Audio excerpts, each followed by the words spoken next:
So I have a tendency of saying it'll be a quick video, and it's never really a quick video. But for this one, I will aim to make this relatively quick and straight to the point. Because sometimes it's not every day 30 minutes, 40 minutes to an hour of content. Sometimes keep it short and sweet. But on that note, what I wanted to talk about is the sort of number one tip I would say for anyone who is networking, and not just networking for the sake of it, but networking to meet like-minded people, networking to meet potential investors, networking to meet potential clients, networking to just meet new people, new interesting people, and to build your sort of community, right? We can network for all sorts of various reasons, but networking for some of us can be quite daunting, right? It can be quite intimidating to just be in the room and just speak with random people, effectively strangers, right? And with that, I used to go through that sort of same sort of level of intimidation when I first started networking, right? And a good friend of mine, he would always, before anyway, he would always invite me to these networking events. He still invites me now. The way I said it, like he doesn't invite me no more. He still does invite me. The point that I'm trying to make is that he would, before, he would always invite me to these networking events just to meet new people and attend, right? And for me at the time, when he was inviting me, I was like working full time, 9 to 5 corporate role. So more often than not, it would usually be after work where these events will be happening. And then more often than not, I'll just be like, oh, thanks, bro. But nah, I had a long day at work today. I'm just gonna head home and just chill out or whatever the case.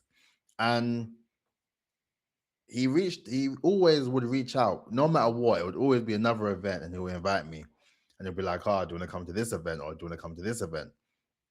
And every time I would always like say no, I'll be like, no, I'm good. I would always make an excuse. I would always make up an excuse as to why I couldn't go. But in actual fact, I was scared, right? I'll keep it honest. I'll keep it truthful.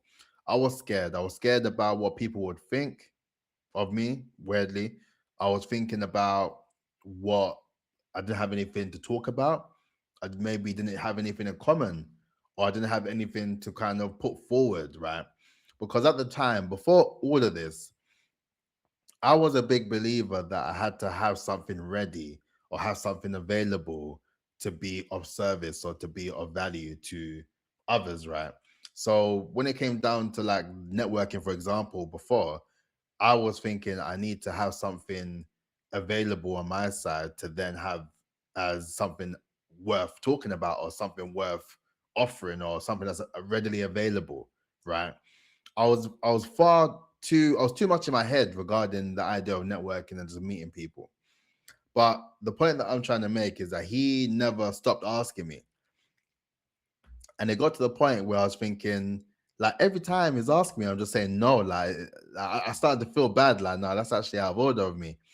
So he asked me again, and probably to his surprise, I said, you know what? Yeah, let's go, let's do it. So I went to the event and it was actually great. It was a fantastic event.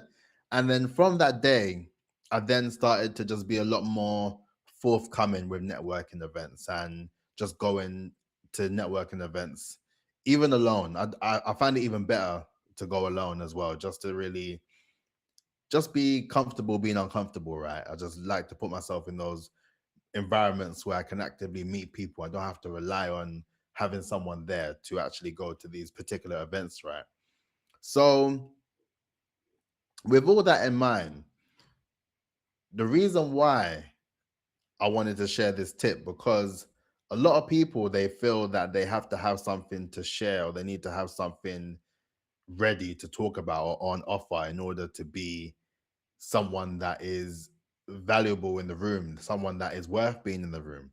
But I'm here to tell you that you are worth being in the room. You don't need to have anything. All you need to have is a positive attitude, a smile, and yourself. That's all you need. But the number one tip that I started to incorporate with myself when it comes down to these networking events, especially more so going by myself, is the idea that you are you, right? But then with you being you, you also understand that there are particular things that you know that no one else in the room is going to know, right? No one else in the room knows this particular thing that you know. And that's when I talk about it all comes down to your sort of brand and what you're looking to build within your brand and your brand authority pillars. What are your pillars? What are the 3 to 5 particular topic areas that you can speak on for hours on end without a shadow of a doubt? Those are the things that you have within your arsenal that you can actually have to converse with people when you are at said event, right? But then if you walk in and then you say to yourself that I know something that no one else in this room knows, then that is the thing that you discuss when you meet people, right? And that's it. That's honestly it. Because when you actually think like that, and then you get into a conversation with said person, and then you have a conversation, you can then bring it up like it's a secret, and then you make it known to them, and then you then just make it a game for people to then tell you, I didn't know that. Oh, I learned something new today. No way, I had no clue. Those are the markers that you want to establish and use throughout the networking event to reinforce the fact that with you building your brand and you building this level of brand authority that I talked to you about, that is the thing that you want people to effectively say to you upon conversation. Because when you get in that stage and you realize that no matter what, these people that are here, yes, they may be in particular sort of prestigious roles, perhaps, or they may be looking very well put together. You never know. The point that I'm making is that you have something that no one else is particularly aware of or they know in the room. Your job is to disarm them with particular questions that can make them spark the conversation and the particular sort of statements that you know align with your brand and then you can say in a way that makes you memorable and that makes you stand out because you're basically going in there as an agent and you're letting certain information out regarding your brand and what you are doing and how you are able to help others based on your skills and your offering, right? If you go in like that, then there is not a single room in the world that you would feel that you're not meant to be in. And you would then realize that the art of networking isn't just the idea of disarming and asking questions that no one else is going to be asking, but to also find a way to reinforce what you do in a way that invites them into your world.